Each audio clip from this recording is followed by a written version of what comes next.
في فيديو النهاردة هنعمل البراونيز في الميكروويف.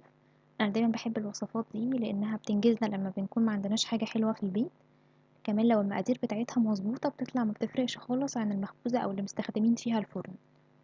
بفضل دايما في الوصفات دي اللي هي معتمدة على المعالق ان احنا نستخدم المعالق المعيارية.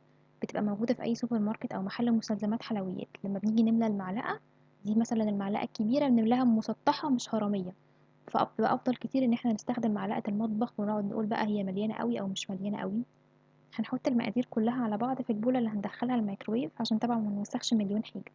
هنحتاج اول حاجة معانا 3 معالق كبار من الدقيق، ومعلقتين كبار من الكاكاو الخام اللي هو من غير سكر. تقدروا تستخدموا النسكافيه لو موجود عندكم وهتقللوا من كمية السكر اللي مستخدمينها. يعني انا مستخدمة هنا معلقتين كبار سكر هضيفهم دلوقتي. فلو احنا مستخدمين معلقتين من النسكافيه بدل الكاكاو تقدروا تخلوا السكر معلقة او معلقة ونص على حسب انتوا بتحبوا الحاجة مسكرة قد ايه. هنقلب كده الحاجات الجافة بالشوكة الأول قبل ما نضيف الحاجات السايلة. بعد كده هنزود بقى بقية الحاجة. معايا دلوقتي معلقة كبيرة من الزيت، ده زيت عباد شمس، ممكن زيت ذرة يعني أو أي زيت ملوش ريحة. هضيف دلوقتي 3 معالق كبار من اللبن.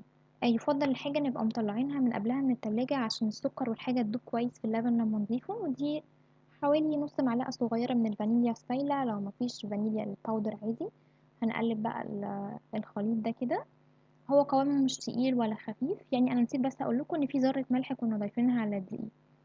انا ممكن ادخل الخليط كده الميكروويف، بس بفضل بما ان انا ساعات كتير مش بحط عليه حاجة من فوق عشان ما نحسش ان هي جافة او ناشفة كده من جوه، فبفضل نضيف شوكولاتة تبقى سايحة جواها.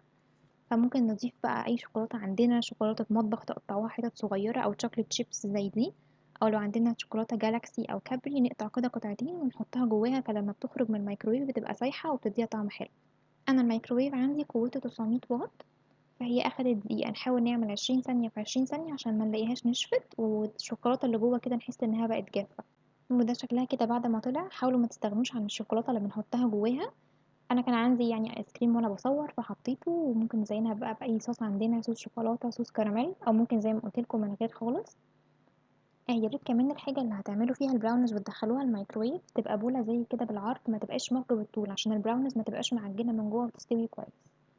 بس كده خلاص. جربوا الوصفة ان شاء الله بالمقادير، هتلاقوها كده كده تحت الفيديو. بالمقادير والمعالق المعيارية اللي قلتلكوا عليها، ويا رب تكون فادتكم.